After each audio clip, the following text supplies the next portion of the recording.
Jai Hind everyone. In today's session, we will be discussing about fundamentals of anatomy, physiology in sports. So this is the table of content of today's session. First, we'll discuss about the meaning of anatomy and physiology. Then we'll discuss about importance of anatomy and physiology in exercise and sports. Then we'll discuss about skeletal system and its functions.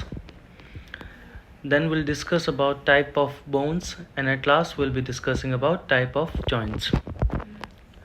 Okay, so let us move with the very first slide, that is anatomy.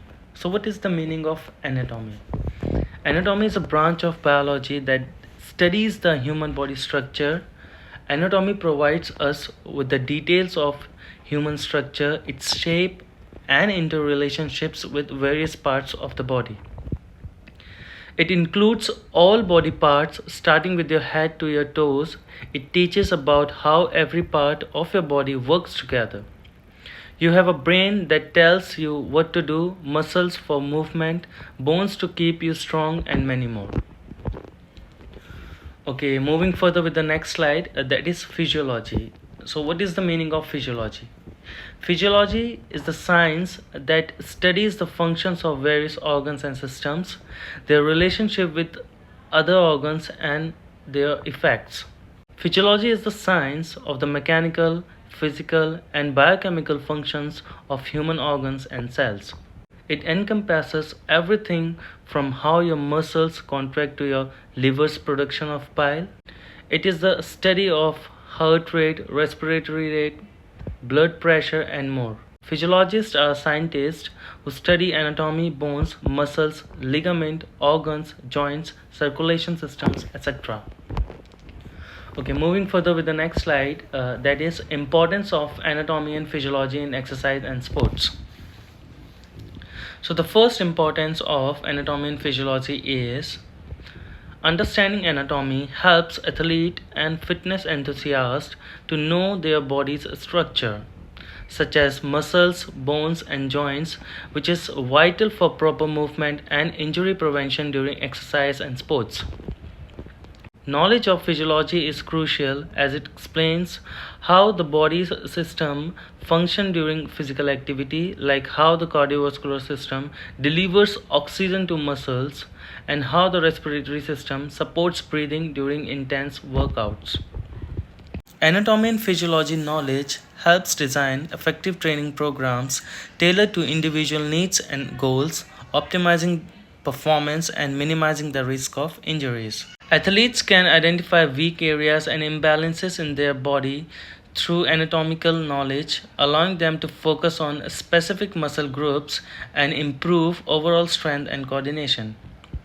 Understanding the body's physiological responses to exercise aids in enhancing endurance, stamina, and recovery, leading to better sports performance and prolonged fitness gains. Injuries can be better managed and rehabilitated when athletes comprehend anatomical structures involved, leading to more effective recovery and reduced downtime. Okay, so now let us discuss about the skeletal system. The skeletal system consists of bones and joints which provide attachment to the skeletal muscles. The proper functions of skeletal and muscular system improve the efficiency of our body. So as you can see in the picture, this is kind of an overview of how our skeletal system looks like. Moving further with the next slide, in this one we'll be studying about the functions of skeletal system. So the first function of skeletal system is protection. It protects our internal organs from injuries, like the skull protects the brain and the ribs protect the heart and lungs. The next function is movement. This system allows the body to move in many different ways. The next one is manufacture. Bone marrow, present inside many bones, produces red blood cells, white blood cells, and platelets. The next function is store. Bones store calcium, minerals, phosphorus, iron, potassium, which are very important for bodily functions. The next one is support. Bones and cartilages provide support to our bodies. The next function of the skeletal system is body shape. The skeletal system makes the correct shape for our body. The last one is the act as a lever. Bones act as a lever that provides movement of muscles. Okay, so now we'll be looking at the type of bones. As you can see in the picture, we have several type of bones. As you can see, the first one is flat bone that is present near sternum. The sternum is a type of flat bone. Then you can see is a long bone which is there in femur. Femur is a type of long bone. Then you have irregular bone which is present in vertebral column. Then you can see is the sesamoid bone which is there in patella. And the last one is short bones which is there in cuneiforms. Okay, so now let us discuss about the type of joints. Joints are the places where two or more bones meet at one point. Joints are of three types. So we basically have three types of joints. The first one is immovable or fibrous joint. The second one is slightly movable. They are also known as cartilaginous joints. The third one is freely movable or synovial joints. So let us first discuss about the immovable joint, or they are also known as fibrous joint. So these are fixed joints. There are no movements like the skull joint. So as you can see in the skull, that joint is a fibrous joint, so it allows no movement. The next one we have is lightly movable or cartilaginous joint. These joints are slightly movable like vertebra. The next one we have is freely movable or synovial joints. These joints can move to a great extent.